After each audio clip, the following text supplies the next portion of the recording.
Dress নিজে বানিয়ে পরার মধ্যে আলাদা একটা আনন্দ কাজ করে। হ্যালো এভরিওয়ান, আসসালামু আলাইকুম। যেখান থেকে আমার ভিডিওগুলো দেখেন কিংবা দেখছেন, আশা করি প্রত্যেকে সুস্থ আছেন, ভালো আছেন। আজকে আমি আপনাদের সাথে একটা ড্রেস মেকিং ভিডিও শেয়ার করব। আশা করি ভিডিওটা স্কিপ না করে সম্পূর্ণটা দেখবেন। আমার এই ড্রেসটা বানাইতে টোটাল খরচ হয় 700 থেকে 800 টাকার মতন। কিন্তু ট্রাস্ট মি, আমি ভাবি নাই যে ড্রেসটা এতটা সুন্দর হবে। আমি মেশিনে কাজ করি না অনেক দিন হয়েছে, প্রায় অলমোস্ট মনে হয় সেলাই ভুলেই গেছি। এই মেশিনটা হলো সেই শাবানার আমলের আমার মায়ের মেশিন। আমার টুকটাক প্রয়োজন হলে আমি এই মেশিনেই কাজ করি। তারপরেও দেখেন শাবানা আন্টির মতন বড়লোক হতে পারলাম না। হায় আমার কপাল। একটু মজা করলাম, কারণ একাধারে কথা বলতে বলতে আমারও বোরিং লাগে, আপনাদেরও শুনতে বোরিং লাগে আমি জানি। যাই হোক, ফার্স্টে আমি আমার মাপে জামাটা বানায় নেই। আমার মনে হয় নিজের কাজ, নিজের জামা কাপড় নিজে বানিয়ে পরার মধ্যে না অন্যরকম একটা শান্তি কাজ করে। তারপরে সামনের পার্ট আর পিছনের পার্টের নিচের অংশে এবং হাতার অংশে আমি স্টিচটা বাকি রাখি, কারণ আমি এই পার্টগুলোতে স্টোন লাগাবো। আমি এখানে B60 আঠাটা ইউজ করি। এটা অনেক ভালো একটা আঠা।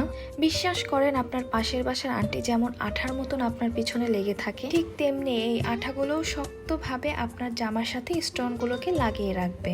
যাই হোক, আমি নিচে একটা সিম্পল ডিজাইন করে স্টোনগুলো লাগিয়ে ফেলি। স্লিপ এবং ড্রেসের নিচের অংশে আমার স্টোনগুলো লাগানো শেষ হলে আমি আসল কাজ করা শুরু করি। আসল কাজটা হলো এখন আমার এটাকে পুরাতে হবে। আমার কাজ কমপ্লিট হওয়ার পরে আমি সোল্ডারিং আয়রন দিয়ে এটা পুরানো স্টার্ট করি।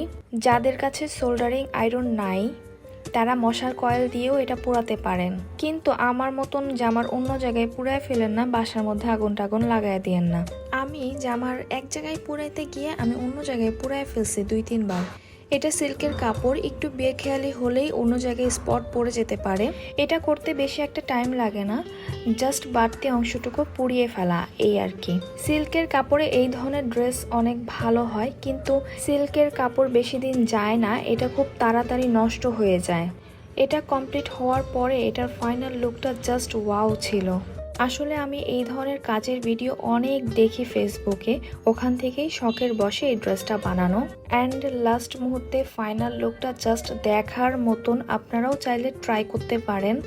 তবে লাস্ট মুহূর্তে কিন্তু একটা কথাই বলবো, যাই করেন কোনো কিছু পুড়ায় ফেলেন না, পুড়ায় ফেলে আবার আমার দোষ দিয়েন না। যেখান থেকেই দেখছেন সুস্থ থাকবেন, ভালো থাকবেন। অবশ্যই লাইক, কমেন্ট, শেয়ার করতে ভুলবেন না। আল্লাহ হাফেজ।